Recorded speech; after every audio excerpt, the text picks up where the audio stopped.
अध्याय 201 सभी ताकतें एक साथ इकट्ठा होती हैं। ज़ेडोंग स्टार के झाओ परिवार के लोग आ गए हैं, लेकिन मुझे आश्चर्य है कि क्या परिवार में भगवान का पहला बेटा झाओ यूनचे आ गया है। मुझे आशा है कि आप आ सकेंगे। इस तरह प्रतियोगिता अधिक जीवंत हो जाएगी। हाँ, जियान परिवार का दिव्य पुत्र, झाओ परिवार का दिव्य पुत्र और पुनर्जन्म वाला दिव्य पुत्र झांगफैंग की एक बार लड़ाई छिड़ जाए तो ये बिल्कुल चौंकाने वाला होगा। अनगिनत लोग उत्सुक दिख रहे थे। मुझे उम्मीद है कि जियान परिवार में भगवान के पहले बेटे आरव, झाओ परिवार में भगवान के पहले बेटे झाओ यूनचे और भगवान के पुनर्जन्म वाले बेटे झांग फैंकी के बीच हिंसक टकराव हो सकता है, ताकि हर कोई शो का आनंद ले सके। जैसे ही गाड़ी रुकी, कई आकृतियां बाहर निकलीं। कई अभ्यासियों ने झाओ यूनचे को खोजते हुए ऊपर देखा। वहां रहा है, वह सचमुच यहाँ है। सब लोग देखो, ये झाओ यूनचे है, झाओ परिवार का पहला दिव्य पुत्र। अरे, कुछ तो गड़बड़ है। मुझे एक बार झाओ यूनचे से मिलने का सौभाग्य मिला था। हालांकि मेरे सामने वाला व्यक्ति दिखने में बिल्कुल वैसा ही है, लेकिन उसका स्वभाव और चाल ढाल झाओ यूनचे से बिल्कुल अलग है। अनुमान लगाने की कोई ज़रूरत नहीं है। मेरे सामने वाले व्यक्ति को झाओ यूनचे कहा जा सकता है, या ये भी कहा जा सकता है कि वह नहीं है, क्योंकि यह झाओ यूनचे का एक क्लोन मात्र है। क्या ये वास्तव में एक क्लोन है? कई चिकित्सक निराश दिखे। मैंने सोचा कि झाओ परिवार का पहला दिव्य पुत्र झाओ यूनचे वास्तव में आ गया है, लेकिन मुझे उम्मीद नहीं थी कि यह सिर्फ एक क्लोन था। इसी समय एक और पशु गाड़ी शून्य को चीरती हुई कैंग जियान चोटी पर पहुंची। ये त्यानयुग सिंह जियान परिवार की पशु गाड़ी है। मुझे आश्चर्य है कि क्या आरव, जियान परिवार का पहला बेटा, आ गया है। झाओ परिवार का पहला बेटा झाओ यूनचे नहीं आया। ये बेहद निराशाजनक है। मुझे उम्मीद है कि जियान परिवार इस बार हमें निराश नहीं करेगा। कई साधकों ने जियान परिवार की पशु गाड़ी को बड़ी उत्सुकता से देखा, लेकिन अंततः उन्हें निराशा ही हाथ लगी। आरव, जियान परिवार का नंबर 1 दिव्य पुत्र, जिसका वे आधे दिन से इंतजार कर रहे थे, नहीं आया। झाओ परिवार के पहले दिव्य पुत्र झाओ यूनचे ने कम से कम एक क्लोन तो भेजा, लेकिन जियान परिवार के पहले दिव्य पुत्र आरव बिल्कुल नहीं आए। ऐसा लगता है कि वह पुनर्जन्म लेने वाले दिव्य पुत्र झांग फैंकी से सचमुच डर गए हैं। हाँ, अफवाहों के अनुसार जियान परिवार में भगवान के पहले बेटे आरव को ये दृढ़ विश्वास और आभास है कि वह 9 पाताल लोकों पर हावी हो सकता है, हर चीज़ को नीचा दिखा सकता है और अजेय हो सकता है। मुझे उम्मीद नहीं थी कि वह सिर्फ एक चांदी से मढ़ा हुआ भाला है। महत्वपूर्ण क्षण में उसके पास भगवान झांग फैंकी के पुनर्जन्म वाले बेटे से लड़ने का साहस भी नहीं था। ये वास्तव में हास्यास्पद है। उद्धरण चिन्ह अल्पविराम विस्मयादिबोधक चिन्ह उद्धरण चिन्ह। आरव को न आते देख मार्शल आर्ट प्रतियोगिता स्थल पर अचानक चर्चा शुरू हो गई। सभी ने सोचा कि आरव ने आने की हिम्मत इसलिए नहीं की क्योंकि वह ईश्वर के पुनर्जन्म वाले पुत्र झांग फैंकी से डरता था। कुछ लोग ऐसे भी थे जिन्होंने आरव का खंडन किया, लेकिन तथ्य यह है कि आरव नहीं आया, इसलिए कुछ लोगों का खंडन फीका और शक्तिहीन लग रहा था, और इसके बजाय अधिकांश लोगों ने उसका उपहास किया। गधे! भीड़ में चर्चा सुनकर सूर्या, काया और आर्या गुस्से से चिल्ला उठे। जैसे ही वे फूट पड़ने वाले थे, वीरेंद्र की आवाज़ आए, इनसे क्यों परेशान हो रहे हो? बाद में सच्चाई हमें मुंह पर तमाचा मारेगी। वीरेंद्र को विश्वास था कि उसका पोता आरव अवश्य आएगा। जियान परिवार के आने के बाद बाई परिवार भी मार्शल आर्ट प्रतियोगिता और दुल्हन चयन समारोह स्थल पर पहुंचा। आयशा की उपस्थिति ने कई प्रतिभाओं और देवताओं का ध्यान आकर्षित किया। अफवाहों के अनुसार सम्राट तलवार संप्रदाय के नेता की बेटी मेंग कियान बेहद खूबसूरत और आकर्षक है, लेकिन बाई परिवार की देवी आयशा भी कम सुंदर नहीं है। यदि मुझे उनमें से एक भी मिल जाए तो मैं अपने जीवन के 100 वर्ष गंवाने को तैयार हूँ। इसके बारे में सोचो। अधिकांश प्रतिभाशाली लोग स्वयं पर हंसते थे और बहुत आत्म जागरूक थे। प्राचीन जंगली बैल जनजाति की ओर से जिस क्षण न्यूज़ेंटियन ने आयशा को देखा, उसका लंबे समय से शांत दिल फिर से हिंसक रूप से धड़कने लगा। उनका व्यक्तित्व काफ़ी बदल गया, लेकिन आयशा के प्रति उनका प्यार कभी नहीं बदला। जैसे ही वह आयशा को नमस्ते कहने और अपना चेहरा दिखाने वाला था, उसने पाया कि आयशा सीधे जियान परिवार की ओर चली आई। दादाजी, क्या आरव यहाँ नहीं है? आयशा वीरेंद्र के सामने आए और उम्मीद से बोली। हाँ, जुवान एर हमारे साथ नहीं आया। वीरेंद्र बहुत खुश हुआ जब आयशा ने उसे दादाजी कहा। उसने संतुष्टि से सिर हिलाया। जितना ज्यादा वह आयशा को देखता, उतना ही उसे वह अच्छी लगती और वह मुस्कुराता। ओह! जब आयशा ने सुना कि आरव नहीं आया, तो उसका मूड तुरंत खराब हो गया और वह बहुत दुखी हो गई। ठीक इसी समय न्यूज़ेंटियन वास्तव में वहां आ गया। लिंजा, बहुत समय हो गया मिलते हुए। न्यूज़ेंटियन ने एक मुस्कुराहट दी जो उन्हें बहुत सुंदर लगी और उन्होंने उनका अभिवादन किया। आप कौन हैं? आयशा का मन अब आरव से भरा हुआ था और एक पल के लिए उसे याद नहीं आया कि जब न्यूज़ेंटियन उसके पास आया था तो वह कौन था। मैं प्राचीन बैल जनजाति से न्यूज़ेंटियन हूँ। न्यूज़ेंटियन ने थोड़ा शर्मिंदा होकर कहा। ओह! आयशा ने सिर हिलाया, यह नहीं जानते हुए कि उसे याद है कि न्यूज़ेंटियन कौन था, और वीरेंद्र के साथ बातचीत जारी रखी। लगभग हर वाक्य में आरव शब्द का उल्लेख किया गया। पास खड़े न्यूज़ेंटियन को जियांग चुआन शब्द से और भी चिढ़ होने लगी। ऊपर से उसकी उपेक्षा की जा रही थी और वह गुस्से से आग बबूला हो गया। अंततः उसने अपनी आस्तीनें उतारी, उसका चेहरा बर्तन के तले की तरह काला पड़ गया और वह गुस्से से मुंह मोड़कर चला गया। इस समय न्यूज़ेंटियन वास्तव में आरव को 8 टुकड़ों में काटना चाहता था, उसकी आत्मा को निकालना चाहता था और उसकी आत्मा को परिष्कृत करना चाहता था ताकि उसका पुनर्जन्म न हो, तभी वह उसके दिल में नफरत को दूर कर सकता था। आयशा ने न्यूज़ेंटियन की ओर देखा तक नहीं और वीरेंद्र से बात करना जारी रखा और उससे आरव के बारे में और अधिक बताने के लिए कहा। जैसे जैसे समय धीरे धीरे बीतता गया, विभिन्न पारिवारिक ताकतें लगभग आ पहुंचीं। दर्शकों की सीटों के कोने में लेंग फेगिन ने एक काला लबादा पहना हुआ था, उसका सिर नीचे झुका हुआ था और उसकी आंखें बंद थीं। वह खुद को नियंत्रित करने की पूरी कोशिश कर रहा था ताकि उसकी नज़र जियांग परिवार पर न पड़े। लेंग फेगिन जियांग परिवार के प्रति घृणा से भरा हुआ था। एक बार उसकी नज़र जियांग परिवार पर पड़ गई तो एक साधक की शक्तिशाली धारणा के साथ वे उसे ज़रूर खोज लेंगे और फिर वह बड़ी मुसीबत में पड़ जाएगा। जियांग परिवार, ज़रा रुको, जब मैं बड़ा हो जाऊंगा तो मैं निश्चित रूप से तुम्हारे पूरे कबीले का सफाया कर दूंगा। विशेष रूप से आरव, मैं तुम्हें निश्चित रूप से बताऊंगा कि मृत्यु से भी बदतर जीवन जीने का क्या मतलब है। लेंग फेगिन ने अपनी मुट्ठियां कसकर भींच लीं और अपने दिल में नफरत भरकर कहा। अचानक बहुत शोर हुआ और फिर एक राजसी और दबंग आकृति शून्य से बाहर आई। ईश्वर का पुनर्जन्म पुत्र झांग फेंकी आ गया है, कुछ चिकित्सकों ने आश्चर्य से कहा। झांग फेंकी, परमेश्वर का पुनर्जन्म हुआ पुत्र, वह व्यक्ति है जिस पर लोग सबसे अधिक ध्यान देते हैं। अफवाहों के अनुसार वह इस मार्शल आर्ट प्रतियोगिता के लिए चुने गए उम्मीदवार थे और रॉयल स्वॉर्ड सेक्ट उन्हें प्रसिद्ध बनाने के लिए इस अवसर का उपयोग करना चाहता था। इसके अलावा वह लगातार खबरें जारी करता रहा जिसमें जानबूझकर जियांग परिवार के पहले ईश्वर पुत्र को नीचा दिखाया गया ताकि वह चुनौती स्वीकार कर सके। इन सब बातों ने उन्हें सीधे तौर पर अग्रिम मोर्चे पर ला खड़ा किया। ये ईश्वर का पुनर्जन्म हुआ पुत्र झांग फेंकी है। उसका आभामंडल बहुत प्रबल है, अपने समकक्षों से कहीं बढ़कर। हालांकि ईश्वर के पुनर्जन्म पुत्र झांग फेंकी की प्रतिष्ठा बहुत अच्छी नहीं है, लेकिन उनकी ताकत वास्तव में बहुत मजबूत है। बहुत कम लोग उनकी बराबरी कर सकते हैं। उद्धरण चिन्ह अल्पविराम विस्मयादिबोधक चिन्ह उद्धरण चिन्ह। कई प्रतिभाशाली देवपुत्रों ने पुनर्जन्म लेने वाले देवपुत्र झांग फेंकी को गंभीर भाव से देखा, उनकी आंखें भय से भरी हुई थीं। वह ईश्वर का पुनर्जन्मित पुत्र झांग फेंकी है। वह सचमुच असाधारण है, लेकिन कियान मेरी औरत है, उसे मुझसे कोई नहीं छीन सकता। कोने में बैठे लेंग फेगिन की आंखों में ठंडी नजर थी। पुनर्जन्म लेने वाले ईश्वर पुत्र झांग फेंकी ने लेंग फेगिन की निगाह पर ध्यान नहीं दिया। झांग फेंकी की प्रतिष्ठा बहुत खराब है और बहुत से लोग उससे नफरत करते हैं। लेंग फेगिन की तो बात ही छोड़िए। वह सबसे अधिक चिंतित आरव के बारे में था, जो जियांग परिवार का नंबर 1 दिव्य पुत्र था। हे, जियांग परिवार का नंबर 1 दिव्य पुत्र वास्तव में नहीं आया। अब से उसे दिव्य पुत्र मत कहो, बस उसे जियांग परिवार का नंबर 1 काय कहो। झांग फेंकी ने अपने चेहरे पर उपहासपूर्ण भाव दिखाया और उपहास किया। अध्याय 202 टकराव। आरव ने बीच में ही उसका मौका छीन लिया और उसकी कठपुतली तथा आदरणीय के प्रक्षेपण को नष्ट कर दिया, जो उसके लिए एक नग्न उकसावे की बात थी। झांग फेंकी के अभिमानी और दबंग चरित्र के साथ वह किसी को भी उसे इस तरह उकसाने की हिम्मत कैसे बर्दाश्त कर सकता था। झांग फेंकी, जो घमंडी और दबंग होने का आदी था, ने आरव के प्रति बेहद मजबूत जानलेवा इरादे दिखाए। यह अफसोस की बात थी कि आरव नहीं आया, जिससे वह बहुत निराश हुआ। इस मामले में आरव को गंभीर रूप से अपमानित करना और कई शक्तिशाली परिवारों के सामने उसकी प्रतिष्ठा को नष्ट करना एक अच्छा विकल्प होगा। चुप रहो, आरव इसलिए नहीं आया क्योंकि उसे कुछ और काम था। तुम्हें ये कहने का क्या अधिकार है कि वह काया है? इससे पहले कि वीरेंद्र और जियांग परिवार के अन्य सदस्य कुछ कह पाते, उसकी मंगेतर आयशा ने आरव का बचाव करना शुरू कर दिया था। पुनर्जन्म लेने वाले ईश्वर पुत्र झांग फेंकी ने कहा कि आरव एक काया था, जिससे आयशा बहुत क्रोधित हुई। ये देखकर कि किसी ने उसका खंडन करने और आरव का बचाव करने का साहस किया है, झांग फेंकी का चेहरा काला पड़ गया और उसकी आंखें भयावह हो गईं। लेकिन जब उसने आयशा को देखा तो उसकी भयावहता गायब हो गई और उसकी जगह आश्चर्य की दृष्टि आ गई।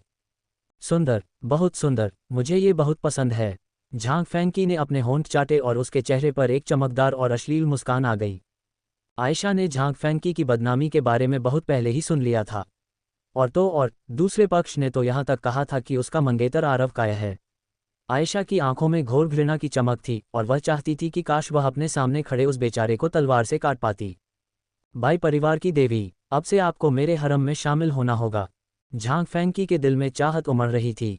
अगर मार्शल आर्ट प्रतियोगिता में पहला स्थान हासिल करके मशहूर होने की चाहत न होती तो वह आयशा का अपहरण करके घर लौटकर मौज मस्ती करता।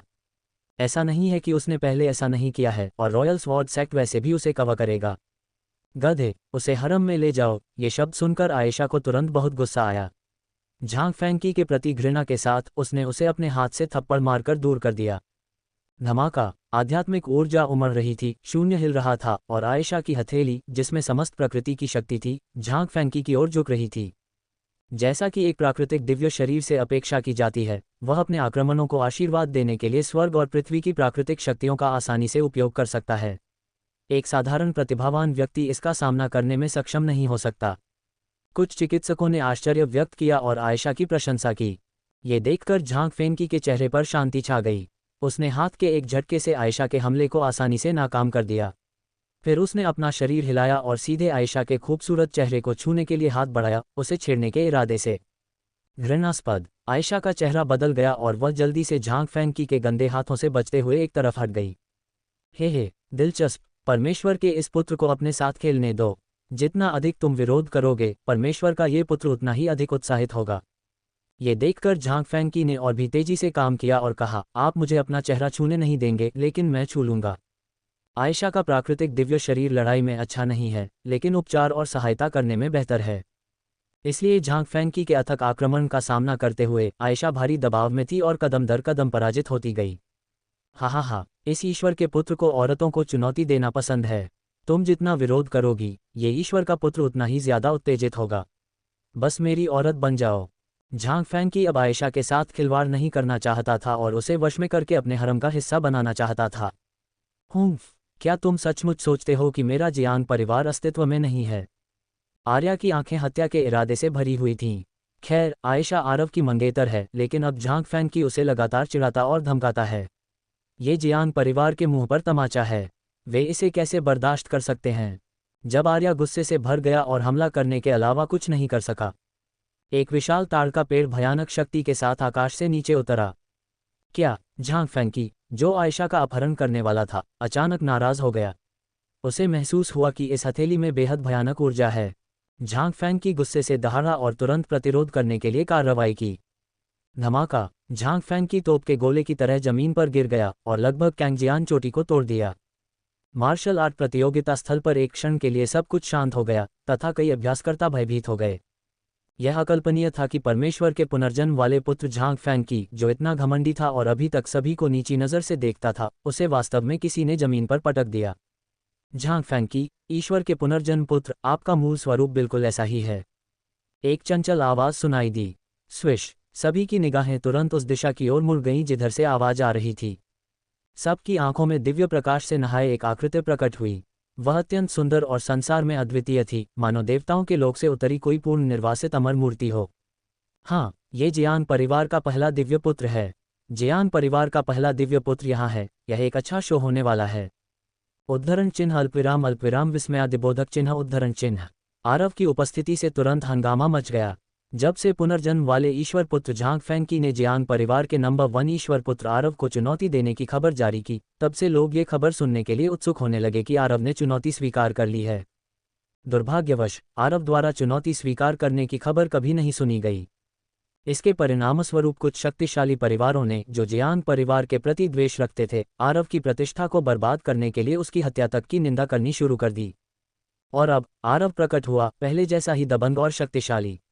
यहाँ तक कि ईश्वर के पुनर्जन्म वाले पुत्र झांग फैंकी को भी उसकी हथेली से जमीन में धंसा दिया गया था और वह अभी तक रेंग कर बाहर नहीं निकल पाया है। गधे आरव, तुम्हारी हिम्मत कैसे हुई मुझ पर इतनी बेशर्मी से हमला करने की? परमेश्वर के पुनर्जन्म वाले पुत्र झांग फैंकी धूल से ढके और ठंडे चेहरे के साथ गुफा से बाहर निकले। आरव के हथेली के प्रहार को समय रहते रोक दिया गया और इससे उसे कोई खास नुकसान नहीं हुआ, लेकिन सबके सामने जमीन पर पटक दिया जाना अस्वीकार्य और बेहद शर्मनाक था।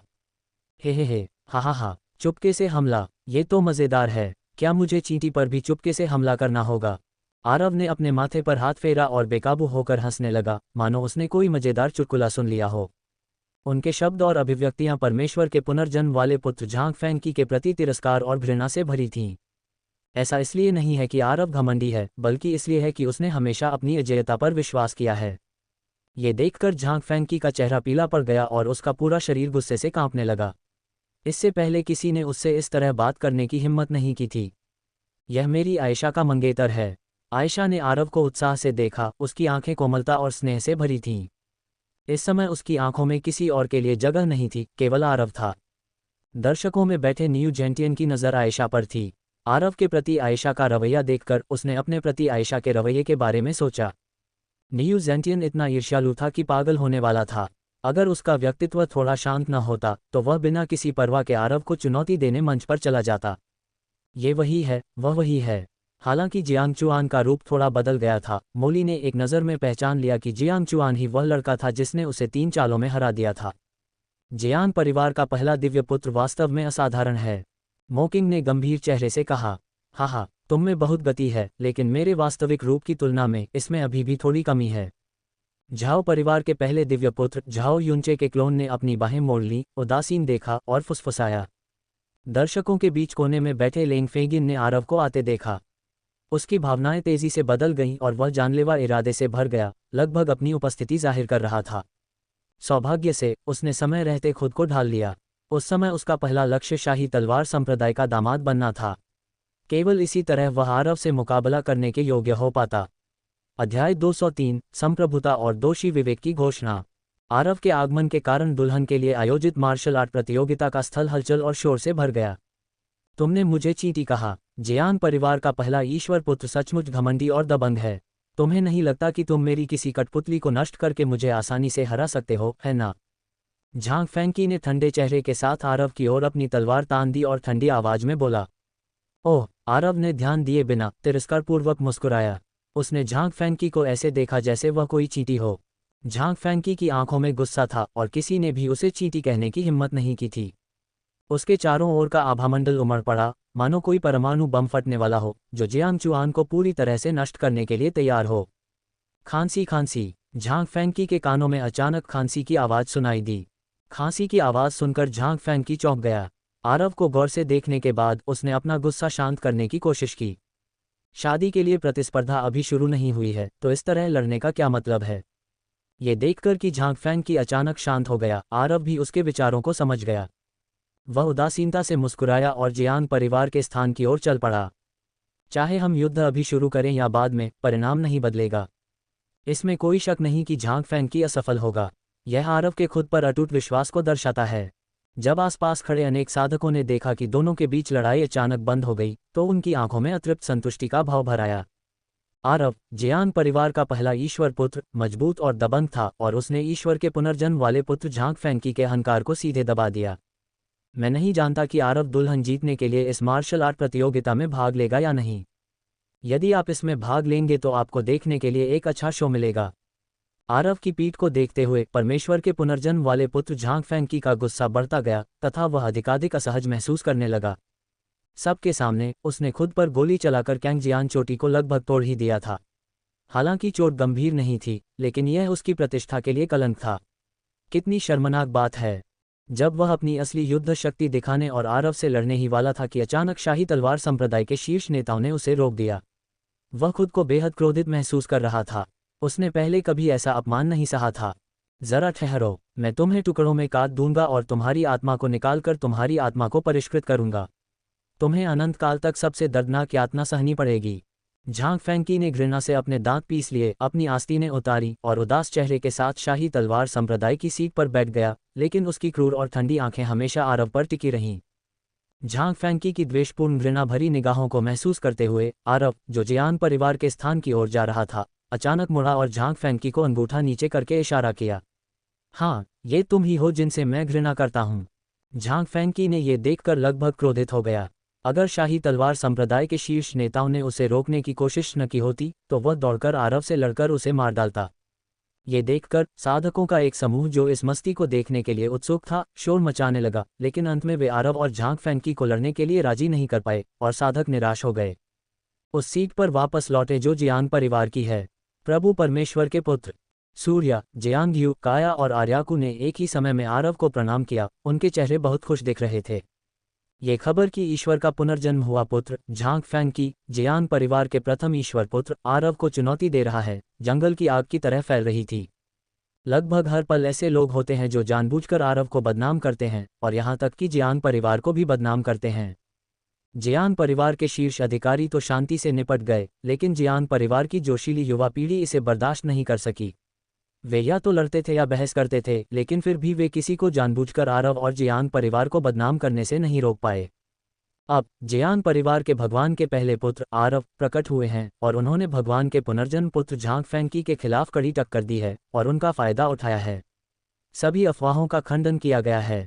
जिसने भी कहा कि जियांग परिवार में ईश्वर के पहले पुत्र आरव ईश्वर के पुनर्जन्म वाले पुत्र झांग फैंकी से डरते थे, वह केवल एक मजाक है। जियांग चुआन, मुझे पता था तुम आओगे। मुझे बचाने के लिए धन्यवाद। आयशा आरव के सामने आई, उसका सुंदर चेहरा लाल हो गया और उसने शर्माते हुए कहा, लिंगर, हम परिवार हैं और हमें एक दूसरे की पीठ पीछे बात करने की ज़रूरत नहीं है।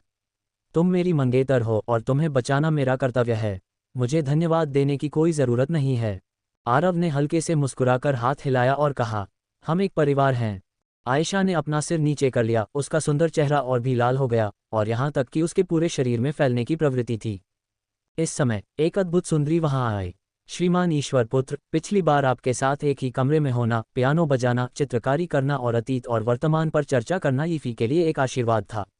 मुझे आशा है कि श्रीमान ईश्वर पुत्र हमारे बीच हुए समझौते को नहीं भूलेंगे। जियुन संप्रदाय की देवी परी यीफी सुंदर और आकर्षक ढंग से आईं। जब उसे जियांग चुआन की पहचान का पता चला तो वह तुरंत खुशी से भर गई। वह अगली बार ईश्वर के पुत्र जियांग चुआन के साथ एक ही कमरे में बैठकर पियानो बजाने, पेंटिंग करने और प्राचीन और आधुनिक समय पर चर्चा करने के लिए उत्सुक थी। क्या एक ही कमरे में होना, पियानो बजाना और पेंटिंग करना, अतीत और वर्तमान पर चर्चा करना? और फिर सहमति। जब आयशा ने यह सुना तो उसकी अभिव्यक्ति थोड़ी बदल गई और उसे बहुत जलन महसूस हुई, उसकी आंखों में आंसू आ गए। मिस बाय, लगता है आपने कुछ गलत समझा है। लॉर्ड शेनजी और मेरे बीच पियानो बजाने, पेंटिंग, कविता और गीतों के बारे में बस एक साधारण बातचीत हुई थी। ये वैसा नहीं है जैसा आपने सोचा था, परी यीफी ने जल्दी से समझाया। आयशा ने अभी भी अपना सिर नीचे झुका रखा था और कुछ नहीं बोली। एक ही कमरे में रहना, ये 4 शब्द उसके कानों में गूंजते रहे। जब एक पुरुष और एक महिला एक कमरे में अकेले हों तो क्या होगा, इसकी कल्पना कोई भी कर सकता है। ये देखकर आरव असहाय होकर मुस्कुराया। वह परी यीफी के साथ पियानो बजाता था, चित्रकारी करता था और प्राचीन तथा आधुनिक समय पर चर्चा करता था, और इसका कारण सिर्फ ये था कि वह उसका उपयोग करके शाही तलवार संप्रदाय के नेता के दूसरे बेटे मेंगजिंगे को जाल में फंसा सके। इसलिए उन्होंने आयशा को समझाने के लिए अपनी आध्यात्मिक चेतना के माध्यम से संदेश को शीघ्रता से प्रेषित किया। आयशा ने आरव का स्पष्टीकरण सुना। उसकी खूबसूरत आंखें सीधे आरव की आंखों में देख रही थीं। ये पहली बार था जब उसने आरव की आंखों में देखा था। अंततः उसने साहस जुटाया और सबके सामने आरव की बांह को गले लगा लिया, मानो अपनी संप्रभुता की घोषणा कर रहा हो, और परी यीफी को उत्तेजक दृष्टि से देखा। आरव मुस्कुराए बिना नहीं रह सका और उसने आयशा की पतली कमर पर अपनी बाहें डाल दीं। आयशा का पूरा शरीर कांप उठा और उसका चेहरा सुंदरता से भर गया। 2 लोगों को अपना स्नेह दिखाते हुए देखकर परी यीफी का चेहरा काला पड़ गया। उसने अपनी आंखें घुमाईं और असहाय होकर चली गई। आयशा ने विजयी मुस्कान दिखाए। ठीक तभी आकाश में सीटियों की आवाजें गूंज रही थीं और पैरों के नीचे तलवारें लहराते हुए राजसी आकृतियों का एक समूह दुल्हन जीतने के लिए मार्शल आर्ट प्रतियोगिता स्थल पर उतरा। नेता ने हरा वस्त्र पहना हुआ था और उसकी कनपटियों पर भूरे बाल थे। वह तलवार की ऊर्जा से घिरा हुआ था और बहुत ही राजसी लग रहा था। वह शाही तलवार संप्रदाय के नेता मेंग चांगशेंग हैं। उनके पीछे उनके कई बच्चे भी थे, जिनमें मेंग कियान और मेंग जिंगे भी शामिल थे। जब मेंग जिंगे ने आरव को देखा तो उसे अचानक अपनी रीढ़ की हड्डी में ठंडक महसूस हुई और उसके माथे तक ठंडक पहुंच गई। पता चला ये सचमुच वही है। मेंग जिंगे का दिल बैठ गया और वह थोड़ा घबरा गया, लेकिन ऊपरी तौर पर उसने शांत रहने की कोशिश की। जियांग परिवार के भगवान के पहले बेटे की हत्या के लिए ब्लैक डेथ एलायंस से हत्यारों को काम पर रखना, एक बार जब यह मामला उजागर हो जाता है तो परिणाम बेहद गंभीर होंगे। शांत हो जाओ, शांत हो जाओ। ब्लैक डेथ अलायंस के हत्यारे अपने मालिकों की जानकारी कभी नहीं बताएंगे। ये सबसे बुनियादी नियम है। ऐसे में मुझे किस बात का डर है? जब मेंग जिंगे ने यह सोचा तो उसे राहत महसूस हुई। हालांकि जब उसकी नज़र आरव पर पड़ी तो आरव ने भी उसकी ओर देखा और दोनों ने तुरंत एक दूसरे को देखा। मेंग जिंगे अपनी नज़रें दूसरी ओर हटाने से बचना चाहता था, लेकिन अगर उसने ऐसा किया तो क्या इसका मतलब यह नहीं होगा कि वह दोषी है? आरव ने हल्के से मुस्कुराकर मेंग जिंगे की ओर सिर हिलाया, लेकिन उसकी आंखों में एक रहस्यमयी भाव था। मेंग जिंगे ने यह देखकर राहत की सांस ली। आरव को शायद पता ही नहीं था कि उसने ही ब्लैक डेथ अलायंस के हथियारों को उसे मारने के लिए सुपारी दी थी। अध्याय 204 झांग फैंग और लेंग फेगिन। एक कदम पीछे हटकर, यदि आरव को पता भी था कि उसने अपनी हत्या के लिए ब्लैक डेथ अलायंस के हत्यारे को काम पर रखा है, तो इससे क्या फर्क पड़ता है। जब तक आरव सबूत पेश नहीं कर पाता, वह कभी कबूल नहीं करेगा। इसके अलावा उसके शक्तिशाली पद के कारण कोई भी उसका कुछ नहीं बिगाड़ सकता। दुर्भाग्य से मेंग जिंगे को यह नहीं पता था कि वह पहले से ही आरव के हाथों का मोहरा बन चुका था। दूसरी ओर मेंग कियान ने स्वाभाविक रूप से आरव की भी खोज की। आरव, जैसी उम्मीद थी आप यहाँ हैं। मेंग कियान ने असहाय होकर अपनी आंखें बंद कर ली। उसका चेहरा पीला पड़ गया और उसने अपने दिल में भारी आह भरी। मैंने आरव से बिना किसी शर्त या प्रतिबंध के 3 चीज़ें देने का वादा किया है।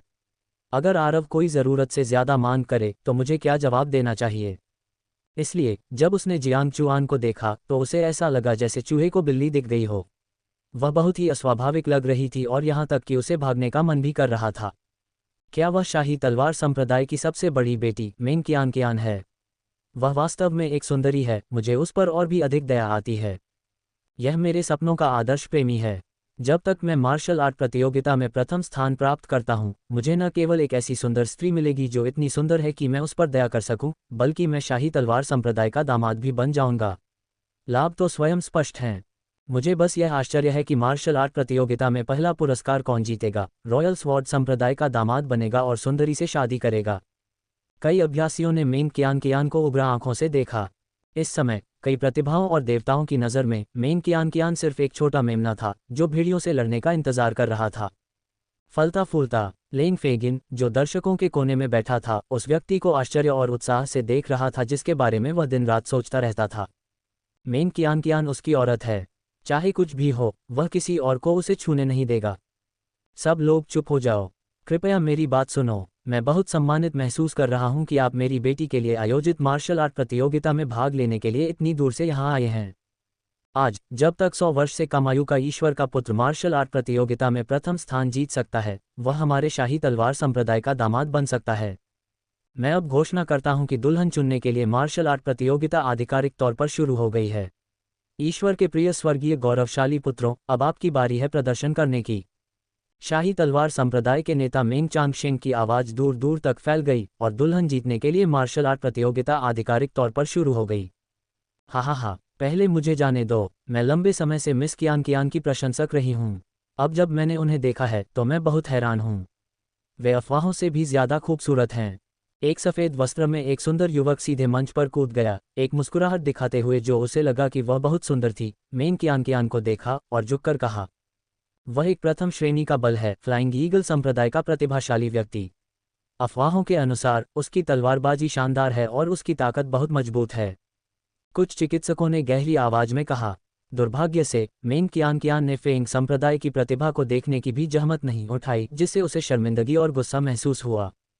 अगर तुमने एक अच्छे परिवार में पुनर्जन्म नहीं लिया होता और शाही तलवार संप्रदाय की सबसे बड़ी बेटी नहीं बनी होती तो तुम कुछ भी नहीं होती।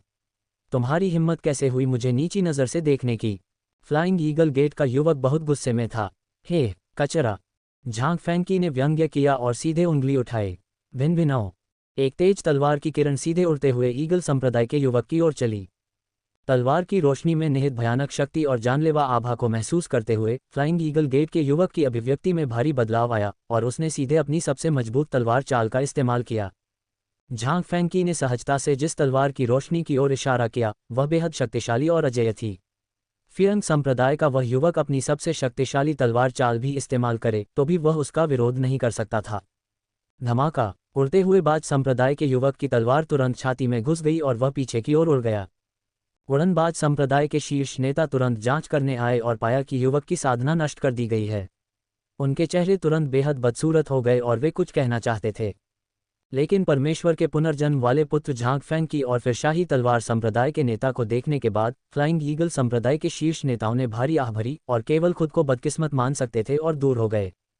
झांग फैंकी को रॉयल स्वॉर्ड संप्रदाय का समर्थन प्राप्त है और वह ऐसा व्यक्ति नहीं है जिसे वे उकसाने का जोखिम उठा सकें। मेंग कियान, शाही तलवार संप्रदाय की देवी, मेरी स्त्री झांग फैंकी है। अगर कोई अंधा व्यक्ति मुझसे प्रतिस्पर्धा करना चाहता है तो बस मंच पर आकर लड़े।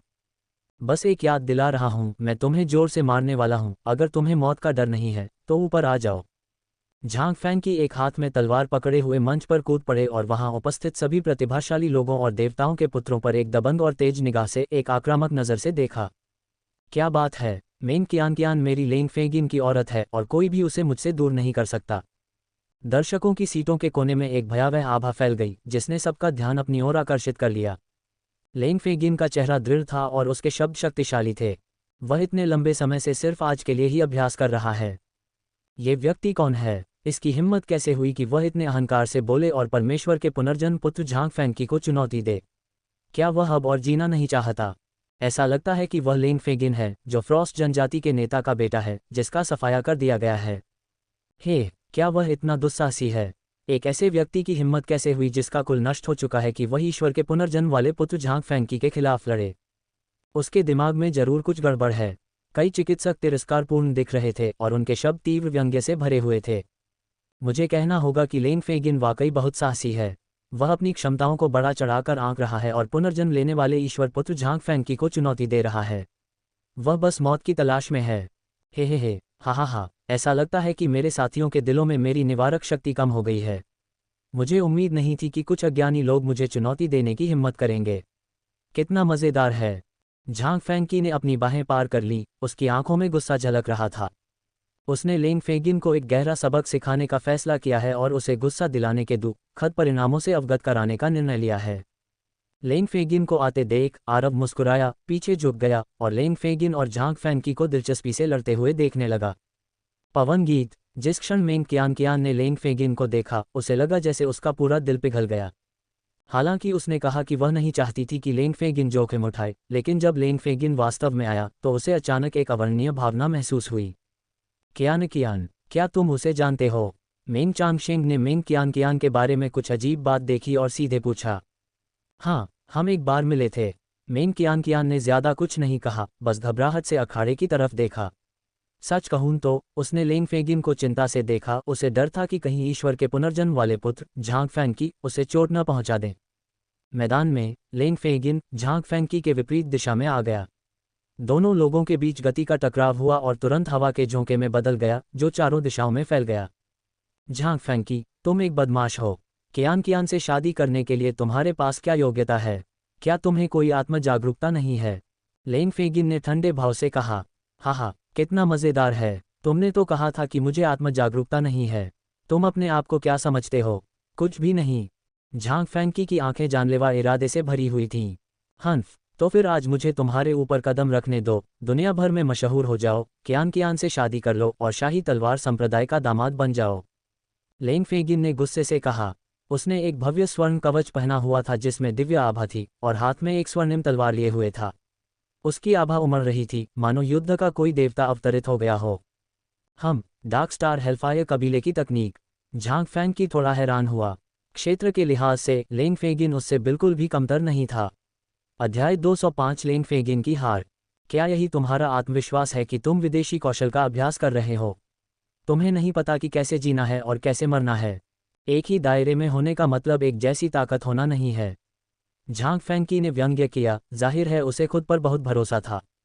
उसने अपने हाथ में लंबी तलवार हिलाई और तलवार के फूल एक जहरीले अजगर की तरह बिजली की गति से लेंग फेगिन की ओर उछल पड़े। बर्फ और आग। ये देखकर लेंग फेगिन जरा भी नहीं डरा। उसने अपने दाहिने हाथ में बर्फ और पाले को और बाएं और दाएं हाथों में आग को इकट्ठा किया। आखिरकार वह बर्फ और आग को मिलाकर झांग फैंकी की बिजली जैसी तेज तलवार का सामना करने में कामयाब रहा। धमाका। दोनों हमले आपस में टकराए और एक भयंकर शक्ति के साथ एक हिंसक आघात लहर सभी दिशाओं में फैल गई। ये देखकर शाही तलवार संप्रदाय के नेता मेंग चांगशेंग ने एक हाथ से नीचे दबाया और एक अदृश्य वायु कवच उल्टा गिर गया, जिससे दोनों के बीच युद्ध का मैदान अखाड़े तक सीमित हो गया, ताकि हमले की अत्यधिक शक्ति अन्य लोगों को प्रभावित और फंसा न सके। वाह, फ्रॉस्ट कबीले का सफाया हो गया और लेंग फेगिन अपने समर्थक को खोने के बाद भी इतना मजबूत है। यह अविश्वसनीय है। हाँ, आमतौर पर लेंग फेगिन को केवल अच्छी ताकत वाले शीर्ष स्तरीय प्रतिभाशाली व्यक्ति के रूप में ही माना जा सकता है, लेकिन अब उसने जो ताकत दिखाई है वह देवताओं के उन शीर्ष पुत्रों से बहुत कम नहीं है। ये सही है। मुझे आश्चर्य है कि इतना शक्तिशाली बनने के लिए उसे क्या क्या सहना पड़ा होगा। वह तो ईश्वर के पुनर्जन्म वाले पुत्र झांग फैंकी को भी चुनौती दे सकता है। लगता है सभी ने लेंग फेगिन को कम करके आंका है। कई अभ्यासी आश्चर्य से लेंग फेगिन को देख रहे थे। किसी को भी उम्मीद नहीं थी कि लेंग फेगिन, जो एक प्रथम श्रेणी की सेना से आया था, वह भगवान के पुनर्जन्म वाले पुत्र झांग फैंकी को चुनौती दे सकता है, जो एक शीर्ष स्तरीय सेना से आया था। क्या इसका मतलब यह नहीं है कि लेंग फेगिन की प्रतिभा और साधना क्षमता झांग फैंकी से अधिक मजबूत है? आखिरकार, एक प्रथम श्रेणी के बल से एक प्रतिभाशाली व्यक्ति और एक शीर्ष स्तरीय बल से एक ईश्वर के पुत्र द्वारा प्राप्त की जा सकने वाली साधना के संसाधनों में दर्जनों या सैकड़ों गुना अंतर होता है। हालांकि लेंग फेगिन के पास साधना संसाधनों में कोई बढ़त नहीं है, फिर भी वह पुनर्जन्म लेने वाले ईश्वर पुत्र झांग फैंकी को चुनौती देने में सक्षम है। कोई कल्पना कर सकता है कि उसकी क्षमता कितनी प्रबल है। गधे, झांग फैंकी की आंखें गुस्से से भरी हुई थीं और वह बेहद क्रोधित महसूस कर रहा था। अभी अभी सबके सामने उसे आरव ने थप्पड़ मारा था और वह बहुत शर्मिंदा दिखते हुए लगभग कैंगजियान चोटी को तोड़कर निकल गया था। और अब मैंने सोचा कि मैं अपने सामने खड़े इस अनजान व्यक्ति को एक ही झटके में दबा सकता हूँ। किसने सोचा था कि सामने वाला इतना ताकतवर है और उससे इस हद तक उलझा हुआ है? वह मुंह कहाँ छिपा सकता था? क्या परमेश्वर के पुनर्जन्म वाले पुत्र की यही एकमात्र योग्यता है? हुआंग्यू तलवार, झांग फैंकी गुस्से से चिल्लाया और अपनी सारी आंतरिक ऊर्जा अपने हाथ में तलवार में डाल दी। ड्रैगन ने दहाड़कर ब्रह्मांड को हिला दिया। बर्फ और आग की प्लेट। लेंग फेगिन बिल्कुल भी घबराया नहीं और उसने सीधे बर्फ और आग की प्लेट का इस्तेमाल किया जिसे उसने अभी अभी समझा था। जैसे ही बर्फ और आग आपस में मिले, धधकती लपटों के साथ जलती हुई बर्फ की एक डिस्क संघनित हो गई। प्रतियोगिता स्थल पर कई अभ्यासकर्ता हैरान रह गए, क्योंकि दोनों बहुत अधिक शक्तिशाली थे। परमेश्वर के पुनर्जन्म वाले पुत्र झांग फैंकी प्रसिद्ध और शक्तिशाली हैं, इसलिए लोग हैरान नहीं हैं। लेकिन लोगों को ये जानकर बहुत आश्चर्य हुआ कि मृतकुल के एक प्रतिभाशाली व्यक्ति लेंग फेगिन में वास्तव में ईश्वर के पुनर्जन्म वाले पुत्र झांग फैंकी को चुनौती देने की ताकत थी। पवन गीत। मेंग कियान ने घबराहट से अखाड़े की ओर देखा, उस युवक को देखा जो उसके लिए लड़ रहा था। उसकी आंखें भावनाओं से भरी थीं। रिंग में पुनर्जन्म वाले ईश्वर पुत्र झांग फैंकी और लेंग फेगिन के बीच लड़ाई अधिक से अधिक तीव्र हो गई और दोनों वास्तव में गुस्से में थे। अंत में कई साधकों की स्तब्ध निगाहों के सामने लेंग फेगिन और पुनर्जन्म लेने वाले ईश्वर पुत्र झांग फैंकी बराबरी पर थे। वे एक ही समय में पीछे की ओर उड़े और मौके पर ही एक दूसरे का सामना किया। धत्तेरी की। पुनर्जन्म लेने वाले ईश्वर पुत्र झांग फैंकी बेहद क्रोधित थे। ये तथ्य कि उन्होंने मरे हुए कबीले के प्रतिभाशाली व्यक्ति लेंग फेगिन के साथ संबंध बनाए थे, उनके लिए बहुत बड़ा अपमान था। भिनभिनाहट की आवाज के साथ झांग फैंकी के हाथ में आकाश तक पहुंचने वाली तलवार की शक्ति वाली एक पत्थर की तलवार दिखाई दी। हमारे पूर्वज विश्वगुरु द्वारा इस्तेमाल की गई पत्थर की तलवार। शाही तलवार संप्रदाय के नेता मेंग चांगशेंग की आंखों में रोशनी की एक चमक चमक उठी। ईश्वर के पुनर्जन्म वाले पुत्र झांग फैंकी की बदनामी हो रही है और वह घमंडी भी है, लेकिन इससे क्या? वह शाही तलवार संप्रदाय के लिए पत्थर में जैड और पत्थर के भ्रूण को खोजने के लिए एक महत्वपूर्ण शतरंज का मोहरा है। झांग फैंकी को शाही तलवार संप्रदाय के लिए स्वेच्छा से काम करने के लिए वह अपनी सबसे प्यारी बेटी को झांग फैंकी को सौंपने के लिए तैयार था। दुल्हन जीतने के लिए इस मार्शल आर्ट प्रतियोगिता का फैसला पहले ही हो चुका है। इसका कारण पूरी तरह से यह है कि पत्थर की तलवार, जो शाही तलवार संप्रदाय के 3 खजानों में से एक है, झांग फैंकी के हाथों में है। जब तक उसके हाथ में पत्थर की तलवार है, उसके साथियों में से कोई भी झांग फैंकी को नहीं हरा सकता। यद्यपि लेंग फेगिन, जिसे उनकी बेटी पसंद करती थी, ने अच्छा प्रदर्शन किया, लेकिन वह झांग फैंकी की तुलना में बहुत कम महत्वपूर्ण था। इसके अलावा लेंग फेगिन के लिए झांग फैंकी को हराना असंभव है, जिसने पहले ही पत्थर की तलवार का इस्तेमाल कर लिया है। ये सच है, जब झांग फैंकी ने पत्थर की तलवार का इस्तेमाल किया तो ऐसा लगा जैसे उस पर किसी देवता का साया हो और उसकी शक्ति अप्रतिरोध्य थी। यिन ए, जल्दी से पीछे हटो। अपनी वर्तमान ताकत के साथ यदि तुम पत्थर की तलवार पकड़े हुए झांग फैंकी से लड़ोगे तो तुम निश्चित रूप से बिना दफन स्थान के मरोगे। हमारे पूर्वज लेंग कुआंगजुन की शेष आत्मा को तत्काल याद दिलाया गया। ऐसी खतरनाक स्थिति का सामना करते हुए वह केवल चिंता कर सकता था, लेकिन लेंग फेगिन की मदद करने में असमर्थ था। अगर लेंग कुआंगजुन की बची हुई आत्मा ने कोई कार्रवाई करने की हिम्मत की तो शाही तलवार संप्रदाय के नेता मेंग चांगशेंग बिल्कुल भी चुप नहीं बैठेंगे। मुझे डर है कि तब तक उन्हें और लेंग फेगिन दोनों को यही मरना पड़ेगा। नहीं, मैं ये कर सकता हूँ। मैं विरोध कर सकता हूँ। कियान मेरी औरत है, उसे मुझसे कोई नहीं छीन सकता। बर्फ और आग का विस्फोट। लेंग फेगिन दहाड़ा, उसका चेहरा लाल हो गया, उसके मुंह और नाक से खून बह रहा था और उसके शरीर पर दरारें पड़ गई थीं। ऐसा लग रहा था कि उसकी शारीरिक क्षमता से ज्यादा ऊर्जा उसे किसी भी समय मलबे के ढेर में बदल सकती है। गड़गड़ाहट। बर्फ और आग का एक गोला जो पहाड़ी जितना बड़ा था और जिसमें भयानक ऊर्जा थी, उसे लेंग फेगिन ने संघनित करके ऊपर उठाया और झांग फैंकी पर जोर से फेंका। झांग फैंकी का चेहरा गंभीर था। उसने अपनी सच्ची ऊर्जा और आध्यात्मिक शक्ति पत्थर की तलवार में उड़ेल दी, उसे आगे की ओर किया और शून्य सीधे फट गया। धमाका! भयानक ऊर्जा से युक्त बर्फ और आग का गोला पत्थर की तलवार से छेदित हो गया और वहीं पर फट गया। लेन फेगिन पत्थर की तलवार की अवशिष्ट शक्ति से और भी अधिक बुरी तरह से घायल हो गया था। उसका पूरा शरीर खून से सना हुआ था और उसकी सांसें कमजोर होती जा रही थीं। नहीं, फैंग यिन! जब मेंग कियान ने यह देखा तो उसकी आंखें लाल हो गईं और आंसुओं से उसकी दृष्टि धुंधली हो गई। हुम्फ! तुम शापित चींटी, तुमने वास्तव में ईश्वर के इस पुत्र को चुनौती देने का साहस किया। तुम वास्तव में नहीं जानते कि कैसे जीना या मरना है। मेंग कियान इस ईश्वर के पुत्र की है, उसे कोई नहीं छीन सकता। झांग फैंकी ने कमजोर पड़े लेंग फेगिन की ओर देखा, एक विजेता का रवैया दिखाते हुए और बेतहाशा हंसते हुए।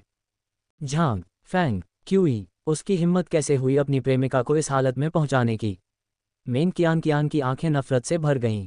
क्या वो सच में इस कमीने झांग फैंकी से शादी करने वाली थी? नहीं, मैं उससे शादी नहीं करना चाहती। मेंग कियान ने अपने दांत भींच लिए, वह इस तथ्य को स्वीकार करने को तैयार नहीं थी। लेकिन वह क्या कर सकती है? वह कुछ नहीं कर सकती और अंततः वह अपने पिता की व्यवस्था के आगे झुककर झांग फैंकी से शादी कर सकती है और जीवन भर कष्ट सह सकती है। उसने ये सोचने की भी हिम्मत नहीं की कि भविष्य में उसे किस तरह का दयनीय जीवन जीना पड़ेगा। जब उसने अवचेतन रूप से पूरे कमरे को देखा और आरव को देखा तो वह चौंक गई। यहाँ तक कि आरव से शादी करना झांग फैंकी से शादी करने से बेहतर है। रुको, मैं क्या सोच रहा हूँ? आरव, जियांग परिवार का पहला बेटा, अच्छा आदमी नहीं है। लेकिन झांग फैंकी की तुलना में मैं आरव से शादी करना पसंद करूंगी। मेंग कियान की अभिव्यक्ति बदल गई। अध्याय 206 अभिमानी झांग फैंकी। लेंग फेगिन का शरीर खून से लथपथ था। वह जमीन से उठने के लिए संघर्ष कर रहा था, उसकी आंखें लाल थीं और चेहरा आत्मग्लानि से भरा हुआ था। उसने खो दिया था।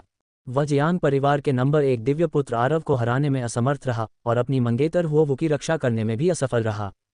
अब वह ईश्वर के पुनर्जन्म वाले पुत्र झांग फैंकी को हराने में असमर्थ है और केवल अपने प्रिय मेंग कियान को उसे छोड़ते हुए देख सकता है। लेंग फेगिन को अपने दिल में ईश्वर, वास्तविकता और इस दुनिया से नफरत थी। यहाँ तक कि उसके आध्यात्मिक हृदय में भी पतन के लक्षण दिखाई देने लगे थे।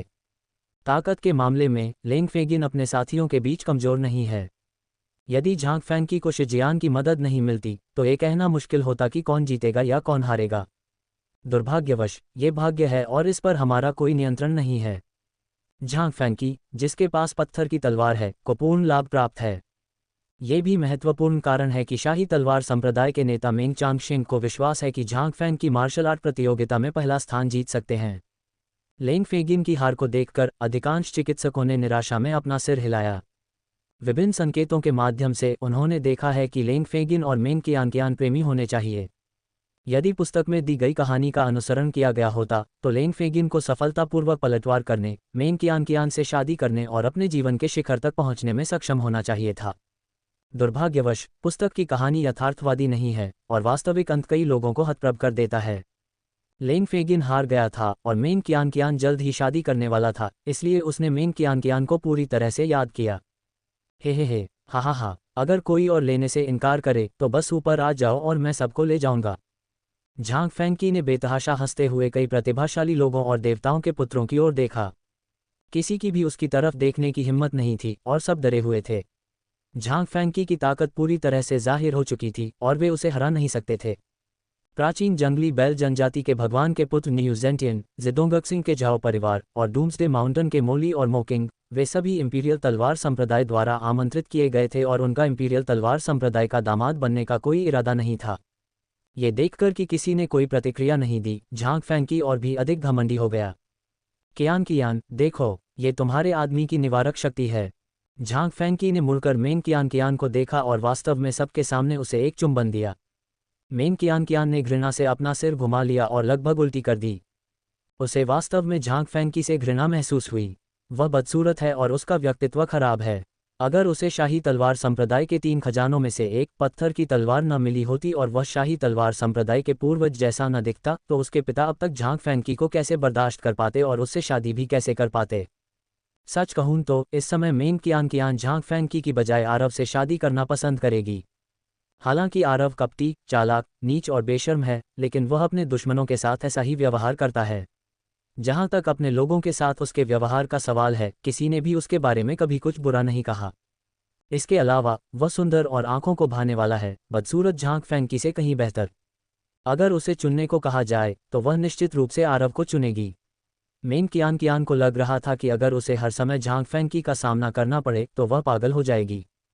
झांग फैंकी ने लेंग फेगिन को हरा दिया। ये देखकर कि किसी ने मंच पर जाने की हिम्मत नहीं की, उसने तुरंत मंच पर दिखावा किया, घमंडी हो गया और यहाँ तक कि आरव को उत्तेजक नज़रों से देखता रहा। शाही तलवार संप्रदाय मूल रूप से झांग फैंकी को मार्शल आर्ट प्रतियोगिता के अवसर का उपयोग करके प्रसिद्ध होने के लिए प्रेरित करना चाहता था। अगर वह जियांग परिवार के सर्वोच्च दिव्य पुत्र आरव को हरा देता तो वह निश्चित रूप से प्रसिद्ध हो जाता। अब हाथ में पत्थर की तलवार लेकर झांग फैंकी को बहुत आत्मविश्वास महसूस हुआ। हा, तुम सच में पिटाई के लायक हो। मैंने तुम्हें हिडन स्वॉर्ड पीक की जमीन पर पटक दिया। क्या अब तुम भूल गए हो? झांग फैंकी को लगातार अपनी आंखों से उकसाते हुए देखकर आरव ने उपहास किया और झांग फैंकी को ऐसे देखता रहा जैसे वह कोई चींटी हो। आरव अचानक खड़ा हो गया, जिससे कई अभ्यासी आश्चर्यचकित हो गए। हा, झांग फैंकी, ईश्वर का पुनर्जन्म हुआ पुत्र, बहुत घमंडी है। आरव, जियांग परिवार का नंबर 1 ईश्वर का पुत्र, अंततः इसे और बर्दाश्त नहीं कर सकता। मुझे आश्चर्य है कि क्या आरव, जियांग परिवार का पहला दिव्य पुत्र, पुनर्जन्म वाले दिव्य पुत्र झांग फैंकी को दबा सकता है। मुझे डर है कि यह मुश्किल है। ईश्वर के पुनर्जन्म वाले पुत्र झांग फैंकी के हाथ में जो पत्थर की तलवार है वह शाकाहारी नहीं है। एक बार जब यह अपनी शक्ति प्रकट कर देगी तो उसके साथियों के लिए इसका विरोध करना मुश्किल हो जाएगा। इतनी चिंता क्यों करते हो? लड़ाई के बाद पता चल ही जाएगा कि कौन ज्यादा ताकतवर है। चलो लड़ते हैं, मैं कब से इसका इंतजार कर रहा था। ये सही है, चलो जल्दी से लड़ें। हा, आरव की उपस्थिति ने तुरंत पूरे दर्शकों को उत्साहित कर दिया, जिससे कई अभ्यासियों ने जयकार करना शुरू कर दिया। आरव, क्या तुम सचमुच शाही तलवार संप्रदाय के दामाद बनना चाहते हो? आरव को खड़ा देखकर आयशा का दिल टूट गया। वह आरव पर ध्यान दे रही थी और बदसूरत झांग फैंकी की तरफ देखने में भी आलस्य कर रही थी। स्वाभाविक रूप से उसने झांग फैंकी द्वारा आरव को उकसाने की बात नहीं समझी। उसने सोचा कि आरव सचमुच मेन कियान से शादी करके शाही तलवार संप्रदाय का दामाद बनना चाहता था और उसका दिल टूट गया। आरव ने आयशा की अजीबोगरीब हरकतों को देखा और बेबसी से मुस्कुराया। ये जानते हुए कि सामने वाला उसकी बहुत परवाह करता है, उसने सीधे तौर पर कुछ शब्द समझाए। तो यह ऐसा ही है, ये मैंने गलत समझा। तो तुम्हें उस बदसूरत और घिनौने आदमी को सबक सिखाना होगा। एक बार फिर अपने भावी पति को गलत समझकर आयशा तुरंत शर्मा गई। चिंता मत करो, आरव ने सिर हिलाया और मंच पर चढ़ गया। आरव, मुझे उम्मीद नहीं थी कि तुम सचमुच खड़े हो जाओगे। ठीक है, मुझे 9 पाताल लोक में प्रसिद्ध होने के लिए एक कदम के रूप में तुम्हारा उपयोग करने दो। झांग फैंकी ने अहंकार और गर्व से बात की। कुछ समय पहले उनका मानना था कि आरव द्वारा उन्हें कैंगजियान पीक पर ले जाने का कारण पूरी तरह से उनकी लापरवाही और दूसरे पक्ष का छिपकर किया गया हमला था।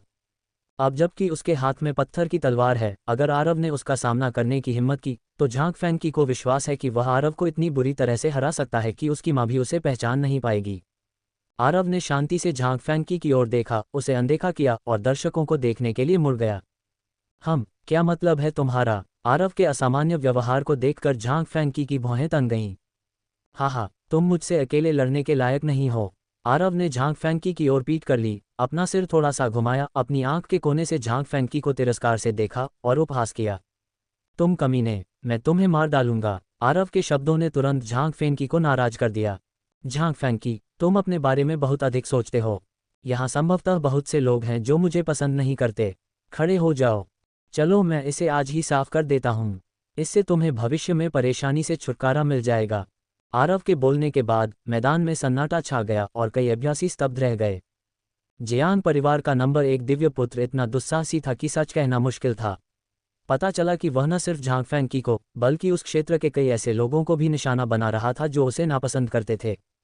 लेंग फैंगिन, न्यू जेंटियन, मोली और मोकिंग के चेहरे ठंडे और उदास आंखें थीं।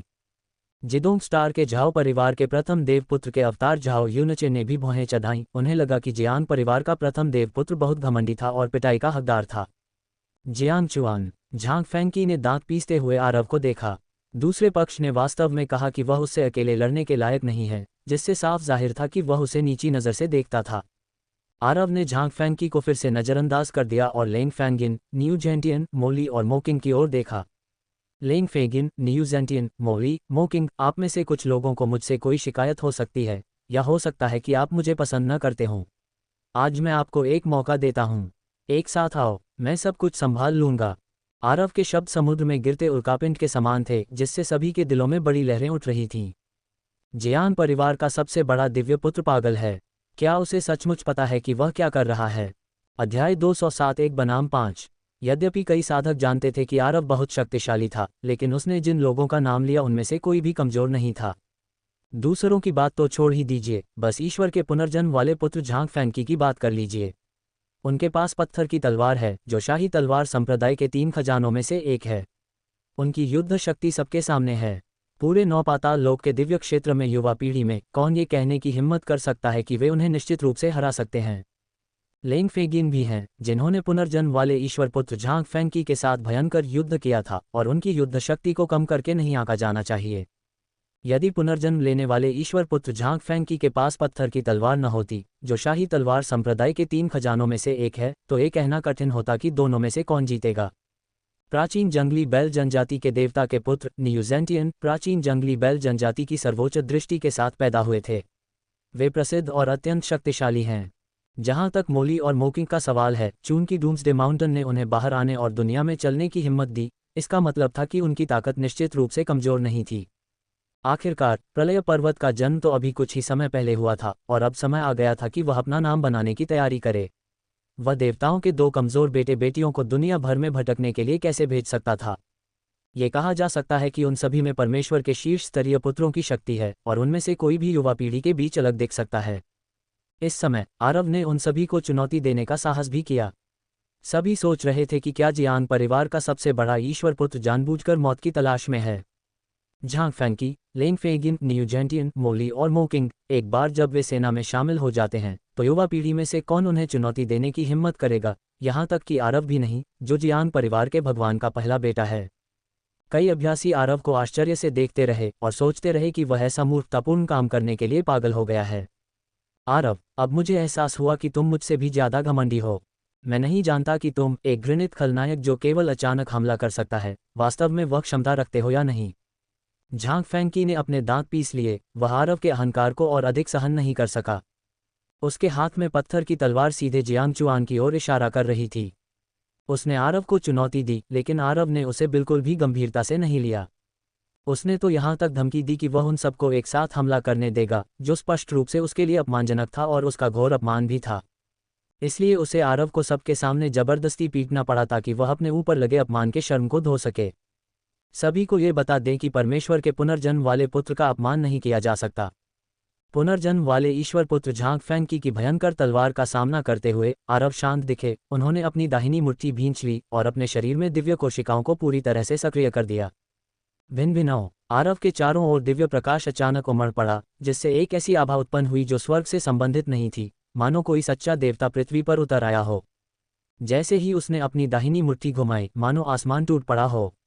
वह ग्रह जहां शाही तलवार संप्रदाय स्थित था, जोर जोर से कांपने लगा और अनगिनत जीव जंतु भयभीत हो गए। धमाका! आरव के मुके का सामना करते हुए झांग फैंकी के हाथ में पत्थर की तलवार सीधे दूर जा गिरी और पूरे व्यक्ति को मुके से कैंगजियान चोटी के माध्यम से तोड़ दिया गया। एक क्षण के लिए कई साधक भयभीत हो गए और अपने सामने के दृश्य को आश्चर्य से देखने लगे। उनके चेहरे पर अविश्वास के भाव थे और वे सोच रहे थे कि जो कुछ उन्होंने देखा वह एक भ्रम था। कुछ समय पहले पुनर्जन्म लेने वाले ईश्वर पुत्र झांग फैंकी को आरव ने थप्पड़ मारकर कैंगजियान चोटी से लगभग कुचल दिया था। इसमें एक गुप्त हमले का तत्व भी था और झांग फैंकी भी अचंभित रह गया था। लेकिन अब परमेश्वर के पुनर्जन्म वाले पुत्र झांग फैंकी ने हमला करने की पहल की और चुपके से हमले और अचानक हमले मौजूद नहीं थे। लेकिन वह फिर भी जियांग चुआन के मुके से दूर हो गया और सीधे कैंगजियान पीक से टकरा गया। हिस! आरव, जियान परिवार का नंबर 1 दिव्य पुत्र, वास्तव में बहुत भयानक है। जिन चिकित्सकों ने ये पूरी प्रक्रिया देखी, वे अचंभित रह गए और आरव की ओर आश्चर्य और भय से देखने लगे। मुझे आश्चर्य है कि क्या आपने कभी महसूस किया है कि जियान परिवार के पहले बेटे आरव की मुट्ठी में असली आकर्षण था? मैंने महसूस किया। वह मुक्का सचमुच एक दिव्य मुक्का था। उसने इतनी कम उम्र में ही दिव्य आकर्षण में महारत हासिल कर ली है। उसका भविष्य असीम है। क्या मुझे तुम्हें ये बताने की ज़रूरत है? सिर्फ इसलिए कि वह जियान परिवार का पहला दिव्य पुत्र है, उसका भविष्य निश्चित रूप से औसत दर्जे का नहीं होगा। कई चिकित्सकों ने आरव पर अपना आश्चर्य व्यक्त किया। ये कैसे संभव है? क्या उसकी ताकत में कोई और गुणात्मक परिवर्तन आया है? लेंग फैंगिन ने आरव को एकटक देखा। उसने सोचा कि वह आरव को पकड़ लेगा, लेकिन किसने सोचा था कि उसके और आरव के बीच ताकत का अंतर और अधिक बढ़ जाएगा। वह भगवान के पुनर्जन्म वाले पुत्र झांग फैंकी से पराजित हुआ, जो पत्थर की तलवार पकड़े हुए था, जो शाही तलवार संप्रदाय के 3 खजानों में से एक था। और अब झांग फैंकी, ईश्वर का पुनर्जन्म पुत्र, जो शाही तलवार संप्रदाय के 3 खजानों में से एक रखता है, आरव की एक भी चाल से बच नहीं सकता। इस अंतर ने लेंग फेगिन को शक्तिहीन और यहाँ तक कि हताश महसूस कराया। ऐसे राक्षसी आरव का सामना करते हुए उसे नहीं पता था कि उसके सभी प्रयासों का क्या मतलब था। उसका ताव हृदय धीरे धीरे ढह रहा था। उसके पूर्वज लेंग कुआंगजुन की बची हुई आत्मा के चेहरे पर एक कुरूप भाव था और उसने लेंग फेगिन के ताव हृदय को स्थिर करने की पूरी कोशिश की। अब वे एक ही रस्सी से बंधे हैं। एक बार लेंग फेगिन का आध्यात्मिक हृदय टूट गया तो उसकी हालत ज्यादा बेहतर नहीं होगी। जियांग चुआन, नियू जेंटियन का चेहरा उदास था और उसने अपनी मुट्ठियां कसकर भींच लीं। पिछली बार आरव से पराजित होने के दुखद अनुभव के बाद उन्होंने खुद को पूरी तरह से साधना के लिए समर्पित कर दिया और कबीले के सर्वोच्च नेता द्वारा छोड़े गए अवसर को प्राप्त किया, जिससे उनकी युद्ध शक्ति में काफी सुधार हुआ। लेकिन जब उसने आरव को हरकत करते देखा तो वह एकदम से चौंक गया। उसे लगा जैसे उसकी खोपड़ी में झुनझुनी हो रही है और उसकी पीठ ठंडी पड़ गई है। यही बात अन्य प्रतिभाशाली और देवपुत्रों के लिए भी सच थी। आरव की युद्ध शक्ति अत्यंत भयानक थी। दर्शकों में मेन कियान ने अपना मुंह ढक लिया और आरव को घूरने लगी। उसके दिल में खुशी, आश्चर्य और राहत का मिश्रण था। यदि आरव ने वास्तव में झांग फैंकी को हराया तो वह पहला होगा। क्या उसे झांग फैंकी से शादी नहीं करनी पड़ेगी, जिससे वह इतनी नफरत करती थी? लेकिन उसके मन में आरव के लिए कोई अच्छी भावना नहीं थी। लेकिन आरव से शादी करना झांग फैंकी से शादी करने से बेहतर था। लेकिन क्या आरव सचमुच मुझे पसंद करेगा? उसके दिल में मैं शायद एक नौकरानी से ज्यादा ऊंची नहीं थी। मेन कियान उलझन में थी और उसके मन में तरह तरह के विचार आ रहे थे। मंच पर झांग फैंकी अस्त व्यस्त और बिखरे हुए हालत में रिंग में लौटी और बेहद बदसूरत दिख रही थी। मुझे उम्मीद नहीं थी कि शाही तलवार संप्रदाय के 3 खजानों में से एक, पत्थर की तलवार का उपयोग करने के बाद भी मैं इतनी बुरी तरह से पराजित हो जाऊंगा। ऐसा लगता है केवल तलवार के साथ एक होने के बाद ही मैं वास्तव में आरव से लड़ सकता हूं। झांग फैंकी का चेहरा गंभीर था। उसने पत्थर की तलवार को याद करने के लिए हाथ उठाया और उसके आसपास का आभामंडल अचानक बदल गया। उसी समय मोली और मोकिंग ने सीधे जियांग चुआन पर हमला किया। जियांग चुआन, आज चाय पार्टी में जो कुछ हुआ मैं उसका बदला तुम्हें चुकाऊंगा। मोली ने एक कदम उठाया, उसकी असली ऊर्जा बढ़ गई और प्रलय की सांसें भारी हो गईं। मोकिंग ने भी कार्रवाई की, मोली के साथ संयुक्त हमले की तकनीक का उपयोग करते हुए आरव पर बेजोड़ शक्ति से हमला किया। आरव ने वान डिंग हान त्यान की गुप्त पुस्तक का इस्तेमाल किया और अपनी रक्षा के लिए 9998 चांदी के तिपाई का इस्तेमाल किया। उसने चांदी के 2 तिपाई उठाए और उन्हें सीधे मोली और मोकिंग की ओर पटक दिया। बूम बूम, मोली को खून की उल्टी हुई और वह पीछे की ओर उड़ गई। उसका चेहरा एकदम पीला पड़ गया था और तेज दर्द उसके लिए असहनीय था।